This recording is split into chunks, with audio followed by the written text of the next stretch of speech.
Vous aussi? Vous aussi, il vous arrive d'être un peu sans énergie, un peu démotivé quand le froid commence à arriver. Enfin, il paraît que ça arrive souvent, changement de saison. Quand les jours deviennent Mais... le soleil, comment on dit? Pas les jours. Les journées sont plus courtes, oui. Ouais, et le soleil c'est plus rare. Oui. Et le froid aussi commence à arriver. Il se lève plus tard, il se couche plus tôt aussi. Oui.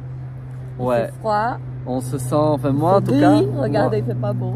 Moi en tout cas, ça m'arrive de me sentir, je suis un peu comme ça en ce moment. J'étais un peu comme ça il y a quelques jours. Je me sens un peu démotivé, un peu sans trop envie de faire beaucoup de choses. Fatigué. Fatigué, ah ouais, ça, fatigué. Et j'ai un rhume qui n'est pas vraiment un rhume, mais qui ne part jamais. Et je sais pas pourquoi. Et en fait, j'ai pris des médocs et tout chez le médecin et tout, et ça passe pas. Donc, j'ai plus envie de dormir plus longtemps. Je passe plus longtemps au lit, même si j'ai pas sommeil. C'est vraiment la paresse qui s'installe. Et... On est fatigué de rien faire parfois aussi. Hein, ouais.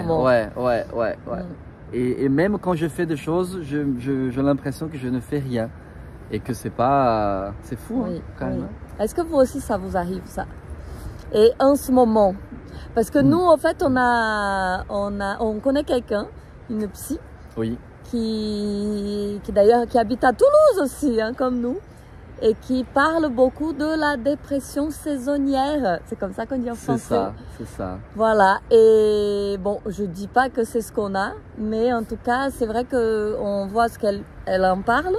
Et on s'est dit, tiens, ça ressemble beaucoup à comment on se sent en ce moment. Ça ressemble beaucoup à ce qui se passe en ce moment avec nous et à beaucoup de gens qu'on connaît aussi. Et je suis sûre qu'il y a beaucoup d'entre vous aussi, ça arrive. Et c'est vrai que, vous savez, il y a un truc aussi qui se passe à cette période de l'année. C'est qu'on sort d'une saison vraiment de folie avec les spectacles, avec donc l'été qui est déjà une saison qui bouge beaucoup pour tout le monde. Mais nous, surtout, vu que c'est la période où on travaille le plus de l'année, où on n'arrête jamais, on n'est jamais à la maison, même si c'est vrai qu'on fait beaucoup de choses pendant l'année aussi. Mais c'est vrai qu'on est tout le temps en train de partir sur la route, faire les costumes, faire les papiers, voir les contrats, les clients, téléphone qui sonne. Il y a tellement de choses qui se passent. En plus, c'est l'été, on veut aller à la plage, on veut bronzer, on veut faire des apéros, des barbecues. Et juste après ça, bon, c'est vrai qu'il y a les cours qui commencent et ça bouge quand même pas mal pour nous. Ah non, on fait beaucoup de choses, mais c'est pas la même. Mais c'est pas pareil. C'est pas la même dynamique qu'on a dans la saison d'été. Et du coup, c'est vrai qu'il y a une descente comme ça d'énergie qu'on doit dégager, parce qu'on doit dégager beaucoup d'énergie pendant l'été. Et c'est vrai que ça retombe comme ça. Ouais. On dirait qu'il n'y a rien, on dirait que c'est vide, que oh là là, mais qu'est-ce qu'on va faire maintenant? Ouais, c'est vrai. Alors qu'il y a beaucoup de choses à faire déjà, mais... Alors qu'on fait beaucoup de choses, parce qu'on a fait beaucoup de choses ces derniers temps, mais il n'y a pas le même ampleur, non, tu as raison. Pas autant. Et peut-être que ça joue aussi un rôle. Sur le moral, moi j'ai souvent... Ah oh, tu as fait peur, c'était une bête. Non, laisse. Je me mets devant. mais c'est vrai que le moral, des fois, il est pas au top en ce moment, pour moi et pour lui. Ouais.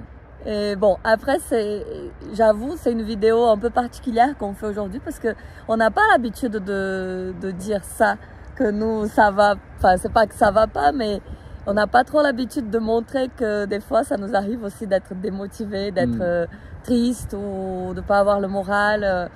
Et fatigué, le manque du pays, le manque de la famille, du Brésil qui est là-bas et tout.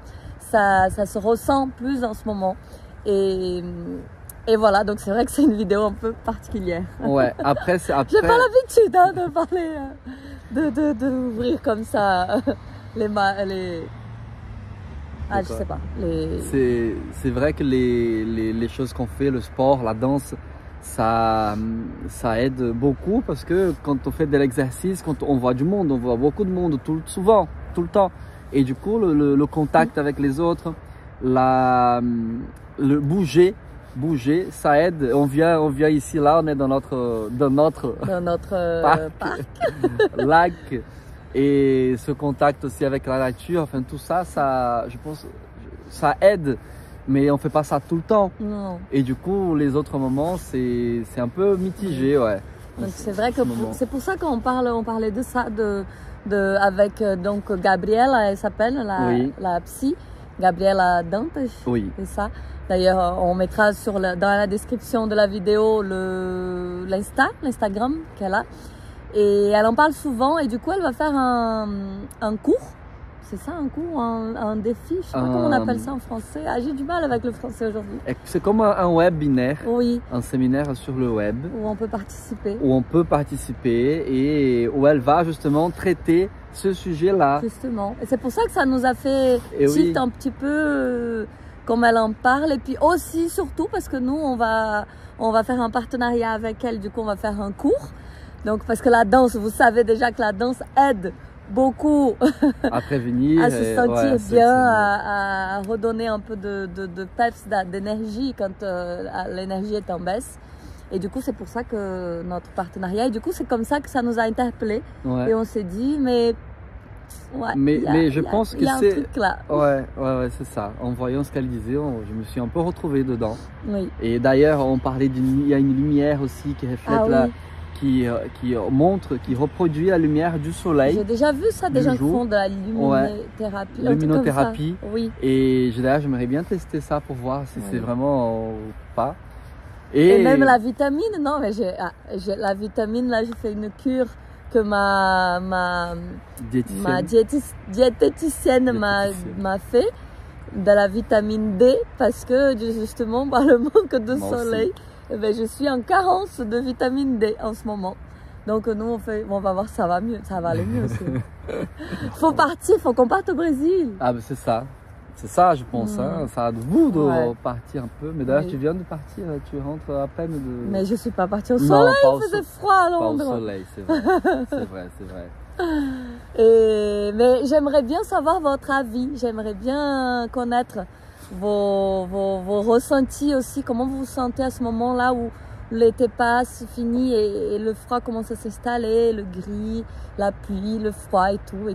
Et les gens aussi s'enferment plus. En été, les gens sont plus ouverts, plus heureux, plus sympas et ils commencent aussi à s'enfermer parce que je pense que tout le monde ressent le changement et le froid et toutes ces choses-là qui arrivent. Il est de plus en plus gris. Et donc j'attends vos commentaires. Est-ce qu'on est les seuls à ressentir ça ou est-ce que ça t'arrive à toi aussi? J'attends vos commentaires. Et pour rester sur une bonne note, je vais vous montrer notre lac qui n'est pas privé finalement, il est public. Ah, j'ai le nez rouge. Il est public, on connaît quelques voisins, quelques gens qui habitent là. Et regardez comme il est joli. C'est joli, il n'y a personne en ce moment. Le week-end, il y a un peu de monde, mais peu, genre moins de 10 personnes quoi. Et on vient pour faire l'exercice à coccade. Elle fait 3 tours du lac, 4. Quand elle est en forme, elle fait 4. Ça fait une demi-heure à peu près de marche.